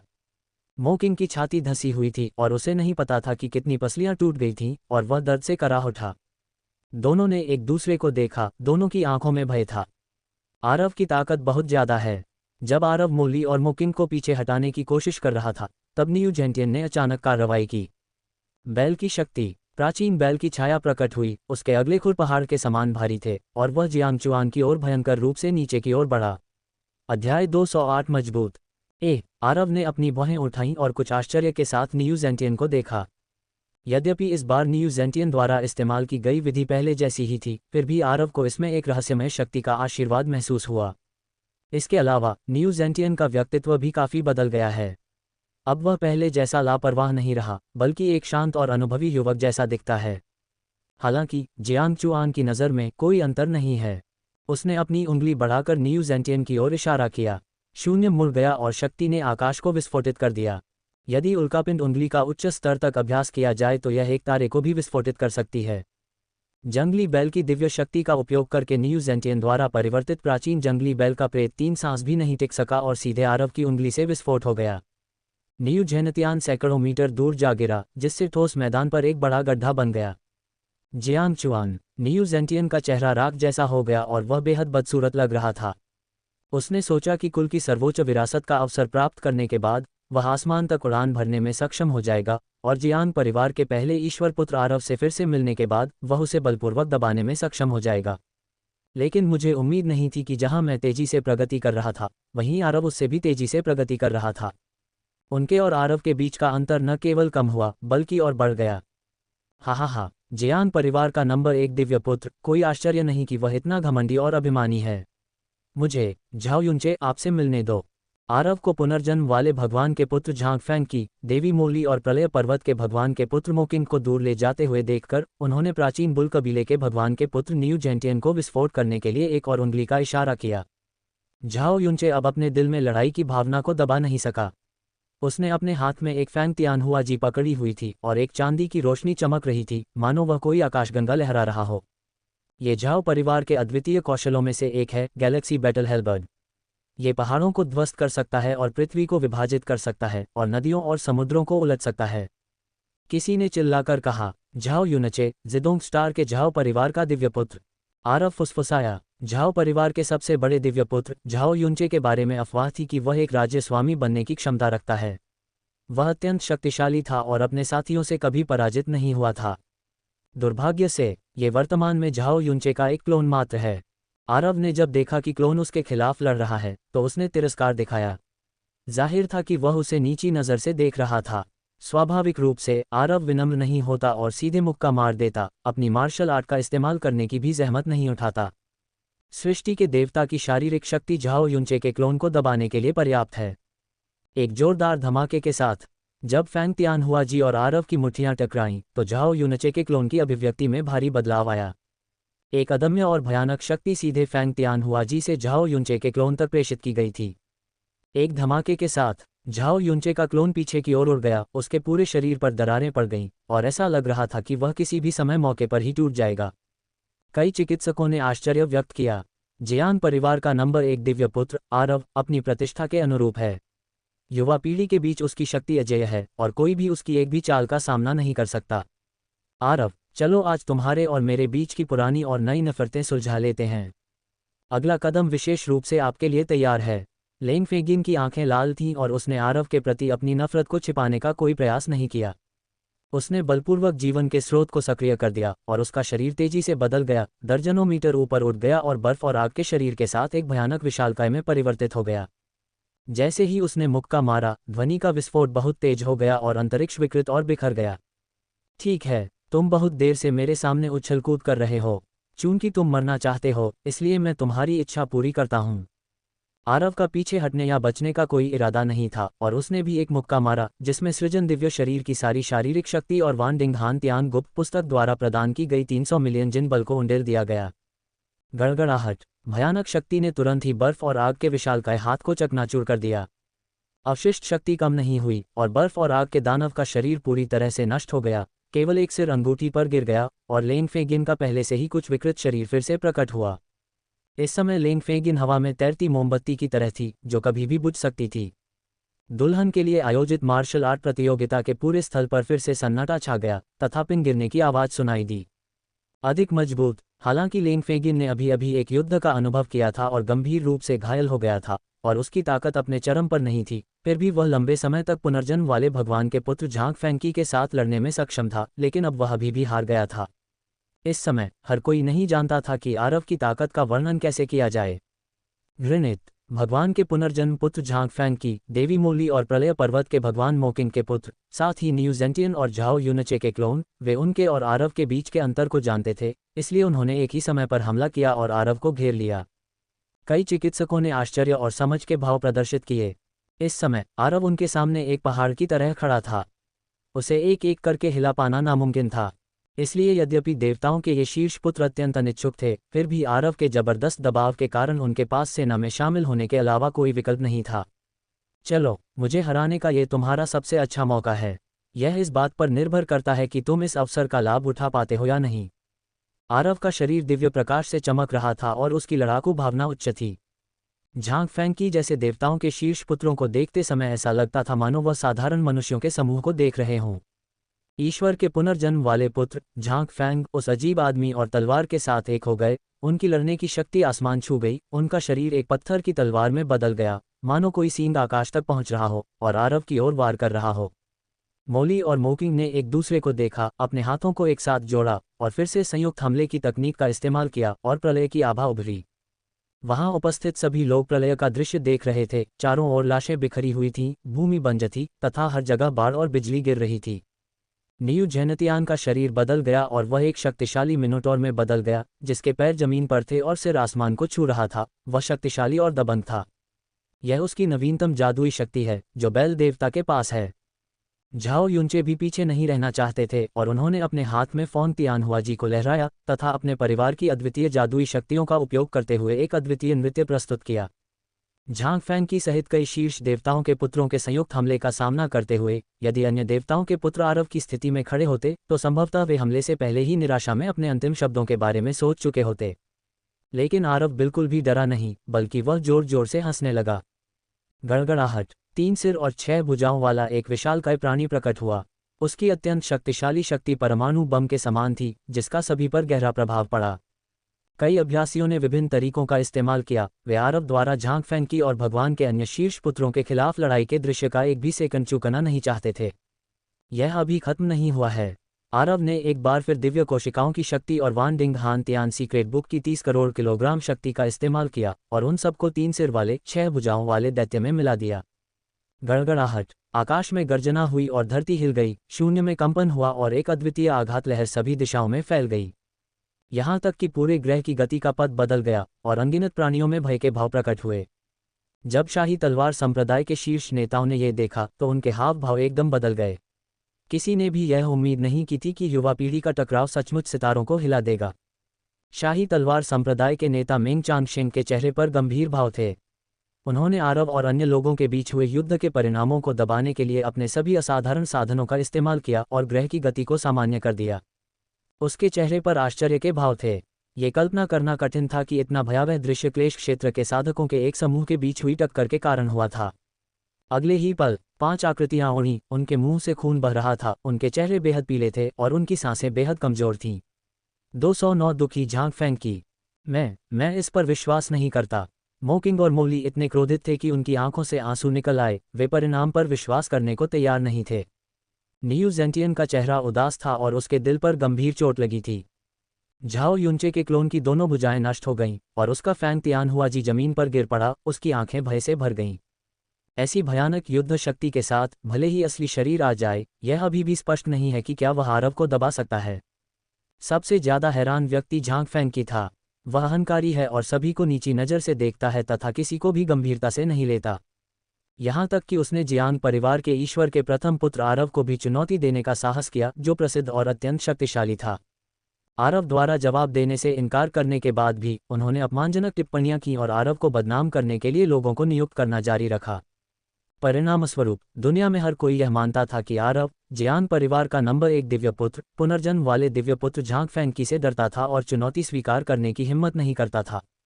जैसे ही यह खबर फैली, झांग फैंग और अधिक बेईमान हो गया और उसने आरव को गंभीरता से नहीं लिया।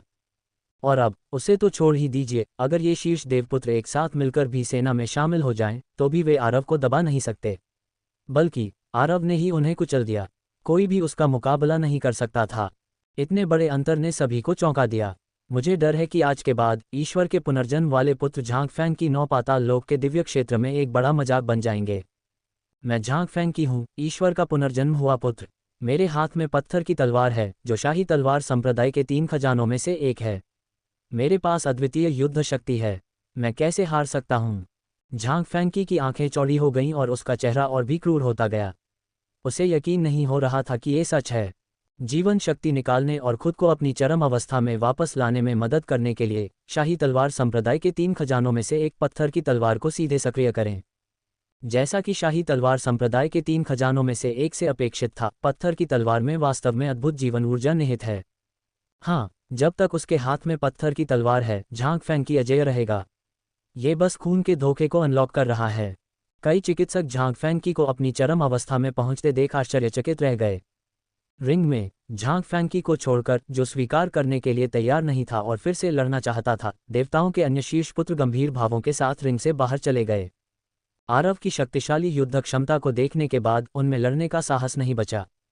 जियांग परिवार का पहला दिव्य पुत्र उनसे श्रेष्ठ है और वे उसका मुकाबला नहीं कर सकते। लड़ाई जारी रखना केवल शर्मनाक और शर्मनाक होगा। आरव, अपने आप को इतना मजबूत मत समझो, मेरी नज़र में तुम कुछ भी नहीं हो। झांग फैंग गुस्से से दहाड़ने लगा। कई अभ्यासी झांग फैंग को ऐसे देखते थे जैसे वह मूर्ख हों। क्या नतीजा अभी साफ नहीं है? वो आरव की चाल भी नहीं रोक पाया, तो फिर उसकी हिम्मत कैसे हुई कि वो अपना मुंह चाटे और बेतहाशा बोले। क्या उसके पास कोई और तुरुप का पत्ता हो सकता है? अगले ही पल पत्थर की तलवार खुल गई है। झांग फैंग की गुस्से से दहाड़ा, उसके माथे की नसें उभर आईं और उमड़ती हुई सच्ची ऊर्जा पत्थर की तलवार में पागलपन की तरह भर गई। दरार, पत्थर की तलवार से एक शानदार दिव्य प्रकाश फूट पड़ा और तलवार के शरीर पर लगी पत्थर की त्वचा गिरती रही, जिससे एक चमकदार सुनहरी चमक प्रकट हुई। भिन भिनाओ, जैसे ही सुनहरी तलवार प्रकट हुई, उसमें क्षेत्र स्वामी के दबाव का निशान था, जो सभी दिशाओं में फैल गया, जिससे कई अभ्यासियों के पैर कमजोर हो गए और वे लगभग जमीन पर गिर पड़े। हाँ, तुम्हारी अपनी ताकत वाकई औसत है। अगर तुम पत्थर की तलवार भी खोल लो तो भी तुम कितनी ताकत लगा पाओगे? मजबूत ताकत स्वयं के भीतर से आती है, बाहरी ताकतें तो आखिरकार बाहरी ताकतें ही होती हैं। क्या तुम सचमुच सोचते हो कि किसी बाहरी वस्तु की मदद से तुम बहुत दूर तक जा सकते हो? ये तो हास्यास्पद है। आरव ने तिरस्कार से भरी आंखों से उपहास किया। जब आप स्वयं मजबूत होंगे तभी आप सचमुच मजबूत हो सकते हैं। पत्थर की तलवार क्षेत्र स्वामी के जादुई हथियार के सहायक उपकरणों में से एक है। जियान परिवार के पहले दिव्य पुत्र के रूप में आरव के पास अविश्वसनीय रूप से महान अधिकार हैं। जब तक वह चाहे, पत्थर की तलवार जैसे खजाने उसकी पहुंच में हैं। भले ही वह राज्य के स्वामी का असली जादुई हथियार हो, वह उसे प्राप्त कर सकता है। लेकिन वह एक बात समझ गया, बाहरी चीजें एक दिन खो जाएंगी।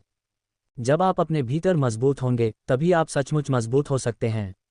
अगर आप हमेशा बाहरी चीजों पर निर्भर रहेंगे तो आप कहीं नहीं पहुंच पाएंगे। इसलिए आरव ने झांग फैंकी को नीची नज़र से देखा, जो पत्थर की तलवार पर अत्यधिक निर्भर था, जो शाही तलवार संप्रदाय के 3 खजानों में से एक था। बेवकूफ, आज मैं तुम्हें पत्थर की तलवार की असली ताकत दिखाऊंगा। झांग फैंकी स्वाभाविक रूप से आरव के हाव भाव और लहजे में तिरस्कार और घृणा महसूस कर सकता था। वह बेहद गुस्से में था और उसने बिना सील वाली पत्थर की तलवार निकाल ली। जैसे ही तलवार का प्रहार हुआ, उसकी भयानक शक्ति से कई साधक भय से कांप उठे और उनके चेहरे पर घबराहट दिखाई देने लगी। फक फक करना, आरव ने ठंडी सांस ली, अपनी भौहों के बीच एक आंख खोली और विनाश की आभा घनीभूत और उबलती रही। विनाश, दिव्य प्रकाश, धमाका। जहां कहीं भी दिव्य प्रकाश गुजरता, शून्य कांप उठता और अंतरिक्ष विकृत होकर बिखर जाता। बिना सील वाली पत्थर की तलवार से टकराने के बाद आकाश में एक गगनभेदी गर्जना गूंज उठी और नंगी आंखों से दिखाई देने वाली एक शक्तिशाली आघात तरंग सभी दिशाओं में फैल गई। यदि यह स्थान शाही तलवार संप्रदाय के नेता मेंग चांगशेंग द्वारा संरक्षित न होता तो कौन जानता है कि इस टकराव से उत्पन्न शक्तिशाली बल से कितने लोग प्रभावित होते। ये हिंसक और भयावह टक्कर 5 मिनट तक चली। अंत में एक व्यक्ति चीखा, उसका शरीर खून से लथपथ था और गंभीर मामलों में तो उसकी हड्डियां भी दिखाई दे रही थीं, लेकिन वह न तो पीछे हटा और न ही गिरा। उसने दर्द को दबाया और आरव को देखा, जो दिव्य प्रकाश में लिपटा हुआ था और उसकी आंखें तेज थीं। पत्थर की तलवार खुलने के बाद वह बेहद शक्तिशाली हो गई। फिर भी वह बहुत दुखी हो गया। मुझे विश्वास है कि इस टक्कर में आरव और भी ज्यादा दुखी होगा। जब प्रकाश फीका पड़ गया तो आरव के चेहरे पर एक शांत भाव था, उसके मुंह के कोने व्यंग्यात्मक मुस्कान में उठे हुए थे और उसके कपड़े बेदाग थे। तू ऐसी स्थिति को तुरंत स्वीकार करना झांग फैंकी के लिए कठिन हो गया। भले ही पत्थर की तलवार, जो शाही तलवार संप्रदाय के 3 खजानों में से एक थी, खोल दी गई थी, फिर भी यह आरव को चोट नहीं पहुंचा सकी, जिससे झांग फैंकी को अपने जीवन पर संदेह होने लगा। बाहरी ताकत तो आखिरकार बाहरी ताकत ही है। अगर तुम ज्यादा ताकतवर हो और पत्थर की तलवार की पूरी ताकत दिखा सको तो शायद मैं तुमसे थोड़ा डर जाऊं, लेकिन इस दुनिया में ऐसा कुछ नहीं है। आरव ने झांग फैंकी की ओर देखा और शांत स्वर में कहा, नहीं, ये सच नहीं है, मैं नहीं मानता कि यह सच है। झांग फैंकी कुछ कदम लड़खड़ाते हुए चले, दोनों हाथों से अपना सिर पकड़ लिया और घबराहट में अपना सिर हिलाया, इस तथ्य को स्वीकार करने के लिए तैयार नहीं थे। शाही तलवार संप्रदाय के 3 खजानों में से एक, पत्थर की तलवार, उसका सबसे बड़ा सहारा थी। हालांकि आरव ने कहा कि अब ये बेकार है, जिससे झांग फैंकी को गहरा सदमा लगा। क्या आप हार मानने को तैयार हैं? आरव आगे बढ़े और सीधे झांग फैंकी पर मुक्का मारा। आरव के भयानक भूसे को महसूस करते ही झांग फैंकी तुरंत जाग गया। लड़ाई अभी खत्म नहीं हुई थी, इसलिए उसने जल्दी से प्रतिरोध किया। बैंग बैंग बैंग, मुठियां एक हिंसक तूफान की तरह गिरी। झांग फैंकी पर इतनी जोर से प्रहार किया कि उसने खून थूक दिया और पीछे हट गया। यदि पत्थर की तलवार उसकी रक्षा नहीं कर रही होती और झांग फैंकी को लगातार जीवन ऊर्जा नहीं दे रही होती, तो झांग फैंकी को आरव के यादृच्छिक भूसे से पीट पीट कर मार दिया गया होता। मार डालो इसे, मार डालो इस कमीने को।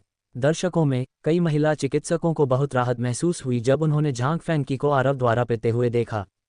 आखिरकार झांग फेंकी ने अतीत में कई बुरे काम किए थे, जिनमें से लगभग सभी महिलाओं से संबंधित थे। झांग फेंकी से सबसे ज्यादा नफरत करने वाले निस्संदेह उसकी कई महिला साथी थीं। रिंग पर आरव को ऐसा लग रहा था कि उसकी मुट्ठियों का उपयोग करना पर्याप्त नहीं था, इसलिए उसने सीधे 2 चांदी के तिपाई में तब्दील हो गए और उन्हें पवनचक्की की तरह झांग फेंकी पर तोड़ दिया। कई महिला साधिकाओं ने मन ही मन खुशी मनाई। उनके हृदय में आरव की शक्तिशाली और परिपूर्ण छवि अपने चरम पर पहुंच गई थी। अध्याय 210 डेथ स्टार। क्या तुम बहुत घमंडी नहीं हो? क्या तुम मुझ पर पैर नहीं रखोगे? बताओ, अब कौन किस पर पैर रख रहा है? आरव ने हमला करना बंद कर दिया, झांग फेंकी के सिर पर कदम रखा, धीरे धीरे बल लगाया और ठंडे स्वर में कहा। इस अवधि के दौरान झांग फेंकी लोगों को समाचार फैलाने और जानबूझकर आरव और जियांग परिवार को बदनाम करने के लिए भेज रहा है, जिससे आरव और जियांग परिवार की प्रतिष्ठा पर बहुत असर पड़ा है। ऐसे में आज मैं आपको एक ऐसी याद दिलाऊंगा जिसे आप कभी नहीं भूलेंगे।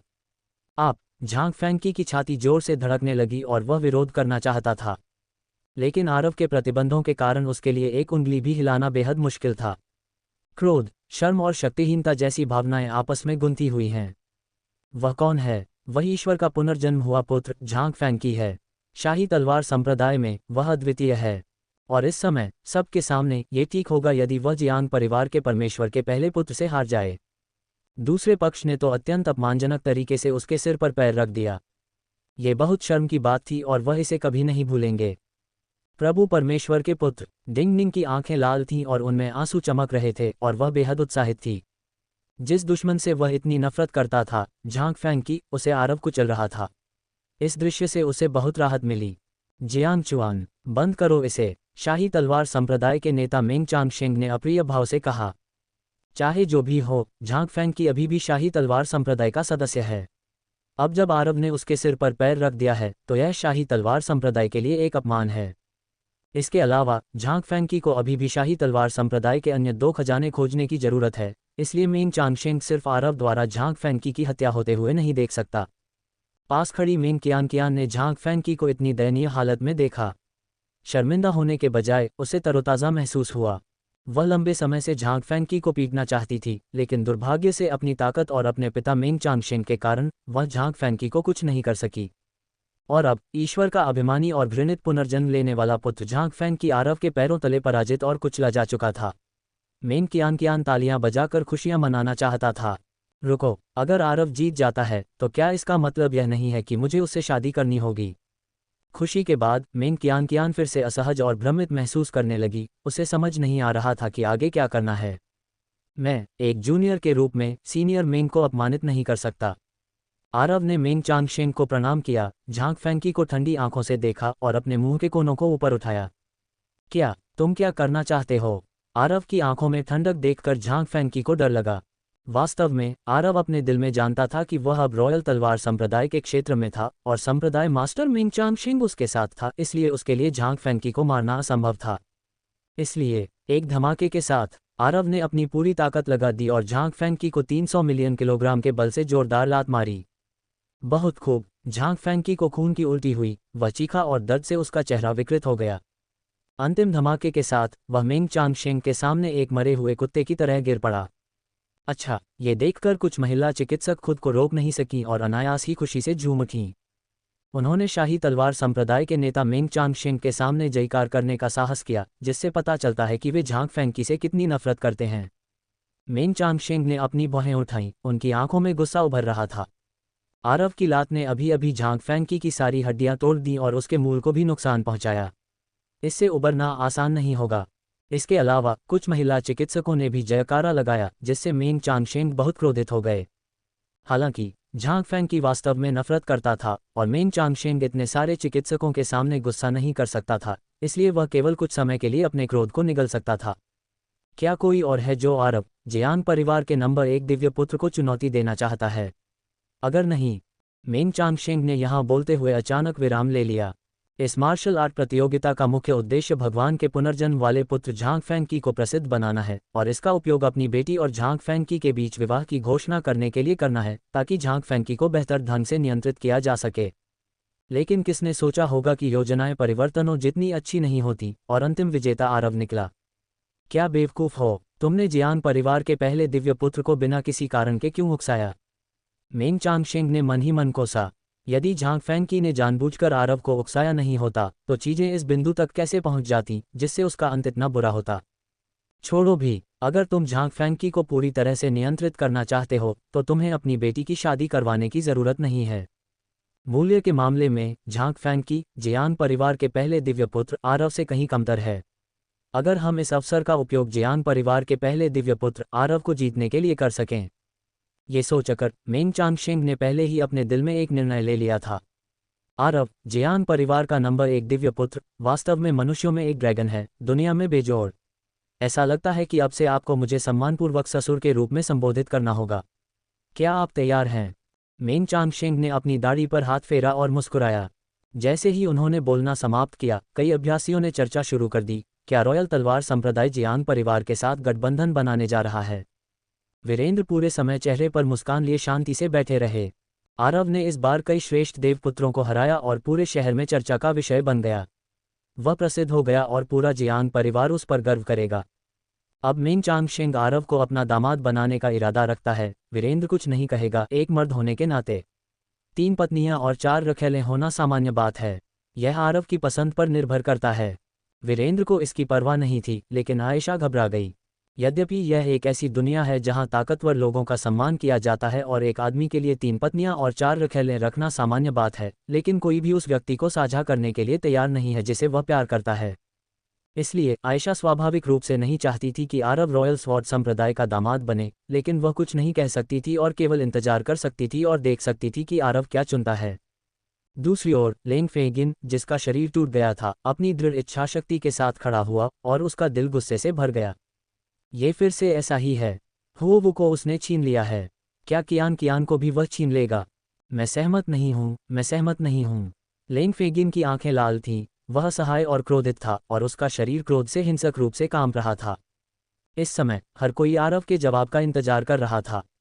आरव को गहन विचार में डूबा देख मेंग चांगशेंग ने अपनी आंखें सिकोड़ लीं और कहा, यदि आप मेरे शाही तलवार संप्रदाय के दामाद बन सकते हैं तो मैं आपको एक बार डेथ स्टार में प्रवेश करने की अनुमति दूंगा। जब ये शब्द बोले गए तो कई अभ्यासी आश्चर्यचकित रह गए। डेथ स्टार कभी एक शीर्ष बल का आधार था। ये सिर्फ इतना है कि इस शीर्ष बल ने अनगिनत साल पहले इंपीरियल तलवार संप्रदाय के क्षेत्र मास्टर को नाराज कर दिया था, जिसके कारण इसे उखाड़ फेंका गया और पूर्ण विनाश हुआ। डेथ स्टार में शीर्ष शक्तियों के विभिन्न खजानों को शाही तलवार संप्रदाय के स्वामी ने नष्ट नहीं किया, बल्कि उन्होंने उन्हें शाही तलवार संप्रदाय के अनुयायियों के लिए एक परीक्षण स्थल में बदल दिया। हालांकि साधारण शिष्य डेथ स्टार में प्रवेश के योग्य नहीं हैं। यहाँ तक कि मुख्य शिष्य भी अपने जीवन काल में केवल एक बार ही प्रवेश कर सकते हैं। यहाँ तक कि इंपीरियल तलवार संप्रदाय के नेता मेंग चांगशेंग द्वारा डेथ स्टार में प्रवेश की संख्या भी सीमित है और इसकी निगरानी इंपीरियल तलवार संप्रदाय के शीर्ष नेताओं द्वारा की जाती है। अब जबकि मेंग चांगशेंग ने आरव को एक बार डेथ स्टार में प्रवेश करने की अनुमति दे दी है, तो ये कहा जा सकता है कि उन्होंने बहुत सारा पैसा निवेश किया है। आरव ने मेंग चांगशेंग को आश्चर्य से देखा। डेथ स्टार कभी एक शीर्ष बल का आधार था और पीछे छोड़े गए खजाने अनगिनत और बेहद कीमती हैं।